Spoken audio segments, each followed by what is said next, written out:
Dans la première partie, on a vu l'ascension exceptionnelle de l'équipe de France de handball et comment, en partant de pratiquement rien, ils sont devenus champion du monde, champion d'Europe et champion olympique à Pékin. passant par des fins de match épiques, des situations extrêmes, des actions de génie, se forgeant dans les désillusions.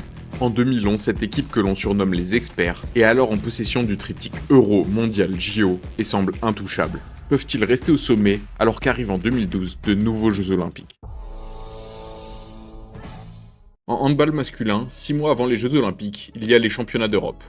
Titre certes inférieur en prestige à un succès mondial ou à une médaille d'or olympique, mais paradoxalement, le niveau y est plus élevé puisque toutes les meilleures nations de la planète viennent du vieux continent. La France arrive à cet Euro 2012 serbe avec un statut d'ultra favorite, mais aussi avec une cible dans le dos, puisque les autres équipes veulent toute sa peau.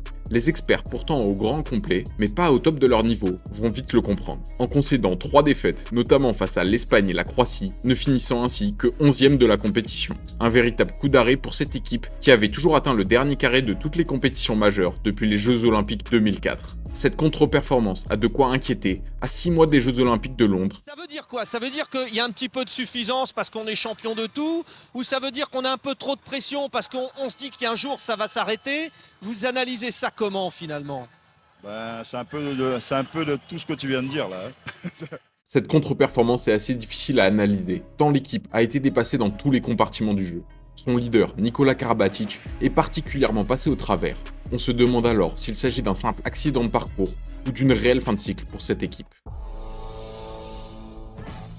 En 4 ans, l'effectif n'a quasiment pas bougé. Karabatic, Omeyer, Narcisse, Abalo, Guigou, Fernandez, les frères Gilles, Didier Dinard et Daouda Karaboé, tous déjà là à Pékin en 2008, sont présents pour défendre leur titre dans la capitale britannique. L'Odonesta fait donc plus que jamais confiance à l'expérience, puisque son groupe affiche plus de 30 ans de moyenne d'âge. Les anciens sont encore les plus performants, sont encore les plus investis, les plus ambitieux, les plus déterminés, donc on serait fou de ne pas les utiliser. Malgré tout, depuis quelques compétitions, de nouveaux acteurs ont rejoint la troupe, avec les arrivées de joueurs plus jeunes, comme Xavier Baraché, Samuel Onrubia ou Guillaume Joly, qui voient leur rôle au sein de l'équipe devenir de plus en plus conséquent. Les débuts olympiques des Bleus à Londres sont plutôt bons. Hormis une défaite en phase de groupe face à l'Islande, d'un petit but, les Bleus passent les premiers tours sans encombre. Mais en quart de finale, la France doit déjà se frotter à un très gros morceau, l'Espagne. Une équipe que l'on retrouve très régulièrement dans les derniers carrés de grandes compétitions majeures, mais qui n'a qu'un seul titre, remporté au Mondial 2005. En même temps, depuis quelques années, la France n'est pas très partageuse. L'entame de match est pour les Espagnols qui survolent les débats au point de mener 6-1 après un quart d'heure de jeu, notamment grâce à leur gardien qui est en feu. Mais les Français savent que les Espagnols ne maintiendront pas ce niveau tout le match et que la réussite pourrait tourner. Par la bonne gestion de ce temps faible et un réveil progressif, la France limite la casse à 12-9 à la pause. C'est alors que Claude Onesta va sortir son joker. Je vous ai dit que l'équipe de France avait très peu bougé en 4 ans, mais un certain William Acambré, 23 ans, 15e homme de la sélection, et qui a regardé tous les matchs des tribunes jusque-là, remplace Guillaume Joly sur la feuille de match pour ce quart de finale. Sur le banc en première période, le jeune Montpellierin réalise une seconde mi-temps stratosphérique, lors de laquelle il inscrit 7 buts. La France et l'Espagne sont à 22 partout, alors qu'il ne reste qu'une vingtaine de secondes à jouer. Les Bleus ont alors une dernière balle d'attaque pour éviter les prolongations. Un système est mis en place lors du temps mort. On va enclencher bientôt. Là voilà, Thiago Havertz, William Acambré avec Xavier Baraché, William Acambré avec Lucas Ballot, c'est bloqué. Il ne reste plus que 6 secondes. Et Nicolas Karabatic! Nico bute sur le gardien espagnol, Acambré récupère le ballon et marque, à 1 seconde du coup de sifflet final. William Acambré vient donc de se muer en sauveur de la nation, lui qui était en tribune il y a encore quelques jours. Revenu des enfers, les experts viennent d'écrire un peu plus leur légende et s'ouvrent les portes des demi-finales, après avoir fait preuve d'une solidité mentale remarquable. Et comme une impression de déjà-vu, c'est la Croatie qui tombe sur la route des Bleus en demi-finale. Une équipe face à laquelle la France a un lourd passif. Les experts ne veulent pas revivre le scénario du quart de finale et soignent donc leur entame, maîtrisent la rencontre et ne laissent aucune chance à la Croatie d'un Ivano Balic qui décrochera malgré tout la médaille de bronze pour sa dernière rencontre en équipe nationale. Comme 4 ans auparavant, la France retrouve un pays nordique en finale, mais cette fois-ci, il s'agit de la Suède, n'est autre que le pays le plus titré de l'histoire à ce moment-là, avec 3 titres mondiaux et 4 titres européens. Mais qui compte aussi 3 malheureuses finales perdues aux Jeux Olympiques, anomalie que les Suédois ont l'occasion de réparer. Le match est très serré, mais la France conserve une avance oscillant entre 1 et 3 buts toute la seconde période.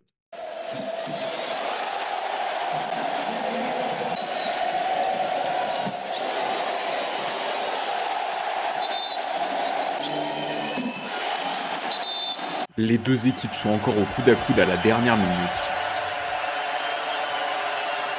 Jusqu'à ce que Lucas Ballot, l'ailier de génie de l'équipe de France, ne crucifie la Suède à la dernière minute, malgré une infériorité numérique des Bleus. Les experts décrochent une nouvelle fois l'or. En 4 ans, cette équipe a remporté 5 des 6 grandes compétitions possibles. Délirant quand on connaît la densité des équipes au niveau international.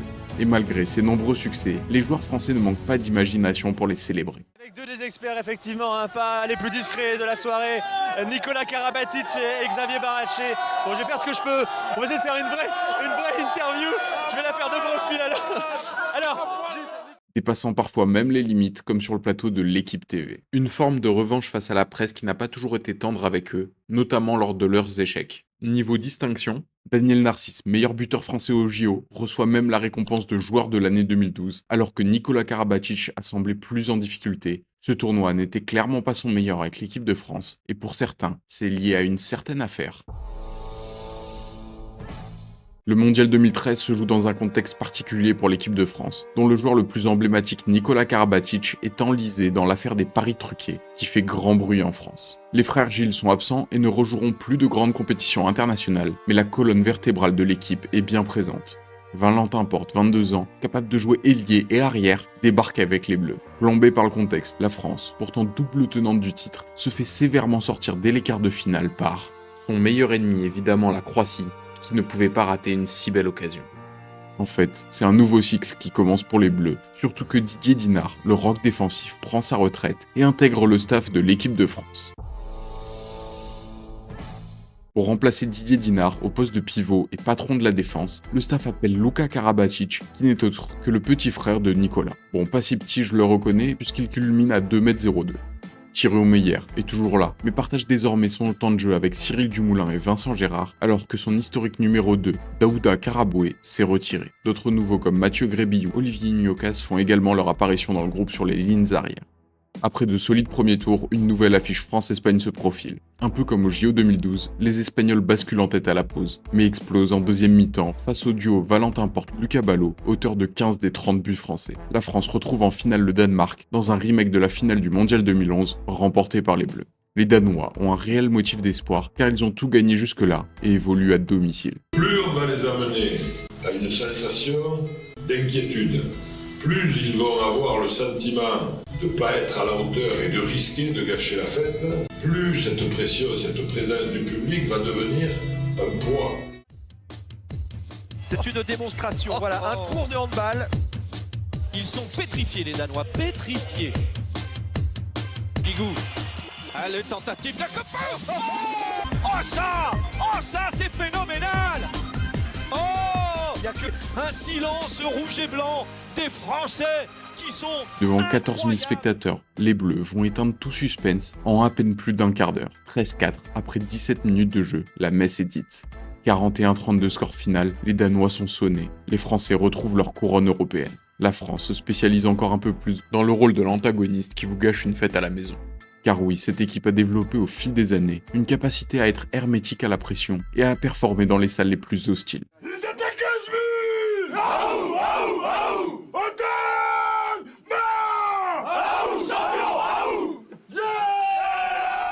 Nikola Karabatic semble s'être lui bien remis puisqu'il est désigné meilleur joueur de la compétition. Mais surtout, l'attaque des Bleus tout au long du tournoi a été portée par ses ailiers Lucas Ballot, Mickaël Guigou, mais aussi Valentin Porte, ce trio notamment auteur de 26 buts en finale. A noter qu'à partir de cet Euro, Claude Onesta va petit à petit laisser de plus en plus de place à Didier Dinard au sein du staff. Sentant l'équipe changer et voulant donner un vent de fraîcheur, le journal L'Équipe réalise un sondage auprès de sa communauté pour renommer l'équipe de France. Ce sera les Indestructibles. Mais finalement, ce changement de nom ne prend pas réellement et le nom des experts va encore rester quelques années. En 2015, c'est le Qatar qui organise ce mondial. Et vous en doutez, cette fois-ci, ce n'est pas le pays hôte que la France retrouvera en finale. Eh bien si, le Qatar qui a préparé cette compétition depuis plusieurs années en naturalisant de nombreux joueurs étrangers comme le français Bertrand Rouanet, 20 sélections avec l'équipe de France et champion du monde 2011. L'équipe du Qatar retrouve l'équipe de France en finale après un parcours extrêmement surprenant, avec un arbitrage qui n'a pas toujours fait l'unanimité durant la compétition. Pour l'anecdote, la France bat encore une fois l'Espagne en demi, qui semble ne rien pouvoir faire face à sa bête noire. En finale, la France prend rapidement le contrôle de la rencontre pour ne plus lâcher les commandes. 25-22, les experts banalisent une fois de plus l'exceptionnel et décrochent une 5e couronne mondiale, laissant dans le rétroviseur la Suède et la Roumanie, titrées à 4 reprises chacun, mais à une toute autre époque. L'équipe de France de handball a alors à nouveau en sa possession les 3 titres majeurs, Jeux Olympiques, Mondial et Euro. A noter que l'absence de Lucas Ballot sur blessure a parfaitement été palliée par Valentin Porte et Guillaume Joly sur l'aile droite, alors que le capitaine emblématique de la génération des experts, Jérôme Fernandez, a participé à sa dernière compétition avec les Bleus. Thierry Omeyer, phénoménal durant toute la compétition, obtient la distinction de meilleur joueur du tournoi et récupère le brassard de capitaine à 39 ans. 2016 est une année olympique, et si l'équipe de France a tout gagné par le passé, il y a bien un type de compétition qui leur résiste. Ce sont les championnats d'Europe en année olympique. C'est simple, ils n'ont jamais fait mieux que 3e dans cette configuration, alors qu'ils ont remporté les Euros 2006, 2010 et 2014. 2016 ne fera pas exception. La Pologne et la Norvège battent sévèrement la France, qui n'accède pas aux demi-finales, mais termine malgré tout 5e de la compétition. Les joueurs avaient peut-être déjà la tête à Rio, où ils débarqueront en tant que double champion olympique. Les joueurs présents aux Olympiades 2008 et 2012 ont une occasion unique, devenir les premiers athlètes français à remporter l'or olympique lors de 3 Olympiades consécutives. Et les jeunes Quentin Mahé au poste de demi-centre et Ludovic Fabregas au poste de pivot, déjà dans le groupe à l'Euro en début d'année, sont appelés à jouer un rôle dans cette compétition. La France est appliquée en phase de poule et s'ouvre la voie des demi-finales. C'est une Allemagne championne d'Europe quelques mois plus tôt et en pleine bourre qui se dresse sur le chemin des Bleus. La France, pourtant en tête 23-16 à la 42e minute, se relâche totalement et voit revenir les Allemands à égalité dans les dernières minutes. Et sur la dernière action du match, alors que l'on semble se diriger vers les prolongations, les Bleus tentent une ultime combinaison. Les arbitres le veulent, parce que ce sont eux qui vont décider de toute façon. Alors lequel? Il reste 7 secondes. Allez Daniel. Daniel Narcisse. Ouais. Et voilà! Magnifique. Et il est pas beau ce Daniel! Daniel Narcisse aka Air France place un missile plein de sang-froid qui offre à la France une 3e finale olympique consécutive. Cette finale sera face au Danemark, qui a soif de revanche après ses défaites en finale du Mondial 2011 et de l'Euro 2014 à domicile face aux Bleus. Son leader Mikkel Hansen est à son prime. Élu meilleur joueur du monde en 2011 et 2015, il rêve de prendre sa revanche face aux Bleus qui les ont déjà battus à 4 reprises en 2016 lors de compétitions mineures. Mais cette fois, justement, l'enjeu est immense. Pour le Danemark, le pays du handball, qui court depuis toujours après ce titre olympique, alors que la France a l'occasion d'écrire un peu plus l'histoire avec un triplé historique. L'entame est très disputée, les deux équipes se rendent compte. Room for a shot opens up here, maybe for Narcisse. Gas is going to have to go in. Passive play's been called, but Out of Sonnegaard to, let's say, Sven. Denmark. 5-2 attack then for France. La France paye un coup de moins bien juste avant la mi-temps, et c'est le Danemark qui rentre au vestiaire avec 2 buts d'avance. La France va courir au score toute la seconde période pour recoller. Into the wing, that's clever play. Cut. Malgré un run de 4 buts dans les dernières minutes, les Bleus ne parviendront jamais à revenir au score. Dans le sillage de Mikkel Hansen, meilleur buteur de la finale et MVP du tournoi, le Danemark vient à bout 28-26 de valeureux Français qui ont cru jusqu'au bout, grâce à une bonne efficacité au tir, mais qui paye leur manque de précision à la création. Les Danois ont réalisé ce que personne n'avait accompli depuis 1993, à savoir battre l'équipe de France dans une finale. Elle qui restait sur 11 finales victorieuses consécutives en compétition majeure. C'est donc une fin frustrante pour Claude Onesta qui laisse les rênes de l'équipe de France à Didier Dinard. Son bilan à la tête de la sélection est quasiment inégalable avec pas moins de 8 titres majeurs et 4 médailles d'argent ou bronze en 15 ans à la tête des Bleus. Pour Thierry Omeyer, 39 ans, désormais capitaine, et Daniel Narcisse, 36 ans, il s'agissait aussi des dernières Olympiades. Mais les deux vétérans et joueurs emblématiques des experts ont encore une idée derrière la tête. Car si la France domine le handball mondial depuis désormais 10 bonnes années, elle n'a plus organisé de grandes compétitions depuis le mondial 2001, époque où Omeyer et Narcisse faisaient déjà partie de l'aventure. Véritable pilier de l'équipe ces dernières années, ils jouent des rôles de moins en moins importants au sein de l'équipe. Vous faites quel âge, coach? Ça fait 40 ans, je suis plus jeune que Thierry Omeyer. Vincent Gérard s'installant petit à petit dans la cage et Daniel Narcisse, voyant Nedim Remili ou Valentin Porte, lui grignoter du temps de jeu. Tandis que Ludovic Fabregas fait plus que suppléer Cédric Sorindo au poste de pivot, puisqu'il sera le plus gros temps de jeu des Bleus sur la compétition. Durant le tournoi, le même schéma va se reproduire pour chacun des matchs de l'équipe de France. Les Bleus et leurs adversaires rentrent systématiquement au vestiaire au coude à coude, mais dès les premières minutes de la seconde période, les experts font exploser leur adversaire pour aller chercher une victoire relativement confortable. Islande, Suède, Slovénie, tout s'y passe. A noter que le 8e et le quart de finale des Bleus se jouent au stade Pierre-Mauroy, à côté de Lille. Avec 28 000 spectateurs présents, le record d'affluence pour un match de handball en France est battu.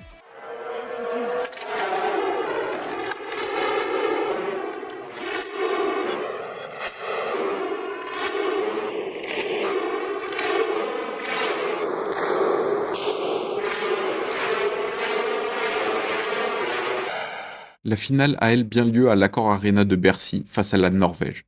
Les Norvégiens malmènent les Bleus en première période et comptent jusqu'à 3 buts d'avance à la 22e minute de jeu. Les Français, imprécis dans leur transmission jusque-là, vont commencer à enchaîner les belles séquences collectives, au point de prendre l'avantage sur une contre-attaque éclair lors des derniers instants de la première période. Auteurs d'une mi-temps plus que correcte, les Norvégiens se retrouvent derrière au tableau d'affichage. Atteints mentalement, ils ne s'en remettront jamais. Les experts en profitent pour tuer le match dès le retour des vestiaires, comme à leur habitude. 9 victoires en 9 matchs, la France a démontré sa supériorité tout au long du tournoi, devant son public, venu nombreux les soutenir. Avec 500 000 spectateurs présents tout au long de la compétition, le record d'affluence pour un mondial de handball est battu. Nikola Karabatic est une nouvelle fois élu MVP du tournoi, mais cette fois-ci, ce sont Vincent Gérard et Nedim Remili qui sont présents dans l'équipe type du tournoi, côté français. Tout un symbole, alors que Thierry Omeyer et Daniel Narcisse finissent en apothéose sur une énième médaille d'or. Pour beaucoup, cette compétition marque la fin des experts, avec la transition vers une nouvelle génération qui est déjà bien amorcée. Celle des Ludovic Fabregas, Nedim Remili, Quentin Mahé ou même encore du dernier arrivant, Dika même. L'équipe de France de handball change de visage mais ne compte pas s'arrêter de gagner pour autant. J'espère que c'est le début d'énormément de titres.